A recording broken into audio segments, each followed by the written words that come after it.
आज इंसान अपने जीवन में हर तरह की सुविधा जुटा रहा है।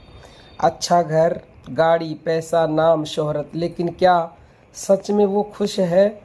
अगर दिल पर हाथ रखकर पूछा जाए तो अंदर एक खालीपन, एक बेचैनी हर किसी को महसूस होती है। यही कारण है कि संत बार बार कहते हैं, ध्यान साधना में लग जाओ तो मौज ही मौज है। क्योंकि असली सुख बाहर की वस्तुओं में नहीं बल्कि अपने भीतर छुपा हुआ है। हम नित्य हैं, लेकिन यह शरीर अनित्य है, एक दिन मिट जाएगा, पर जो मैं हूँ वह कभी नहीं मिटता।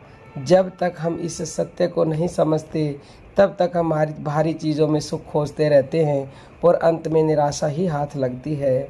एक उदाहरण से समझते हैं। एक व्यक्ति सालों मेहनत करता है, पैसा कमाता है, बड़ा घर बनाता है।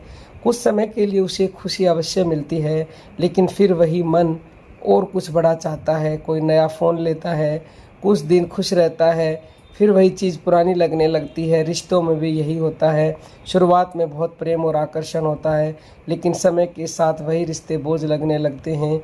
इसका कारण यह है कि ये सारी खुशियाँ इंद्रियों से जुड़ी हैं और इंद्रियों का सुख हमेशा अस्थायी होता है। इसलिए संत चेतावनी देते हैं, भूल कर भी उन खुशियों से मत खेलना जिनके पीछे गम की कतारें लगी हों।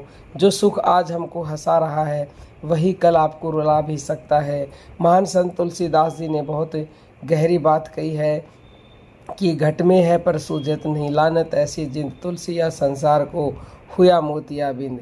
यानी वो हमारे घट में आनंद है, क्योंकि आनंद का घड़ा अंदर है और उस घड़े में से कुआं है। घड़ा क्या समझ लो, कुआं है, उसमें से हम जितना चाहे आनंद निकाल सकते हैं, लेकिन हमें मोतिया बिंद हो रखे, माया में फंसे हुए हैं।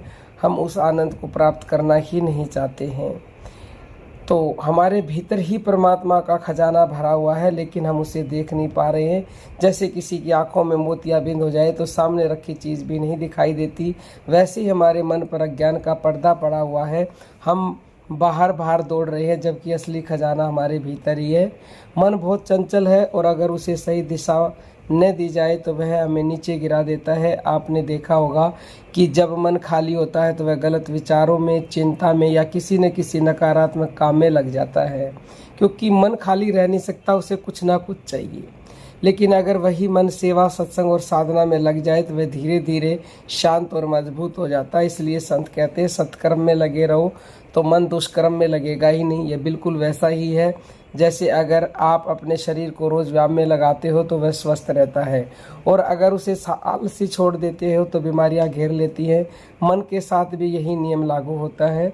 आज का इंसान सोचता है कि थोड़ा और पैसा मिल जाए, थोड़ा और आराम मिल जाए तो मैं खुश हो जाऊंगा, लेकिन सच्चाई ये है कि और की यह भूख कभी ख़त्म नहीं होती। यही कारण है कि करोड़पति भी तनाव में है और गरीब भी दुखी है। असली फ़र्क तब आता है जब इंसान अपने भीतर की यात्रा शुरू करता है, जब वह ध्यान साधना में बैठता है, अपने अंदर झांकता है, नाम जप करता है, तब उसे एक ऐसा आनंद मिलने लगता है जो बाहर की किसी भी चीज़ में नहीं मिलता।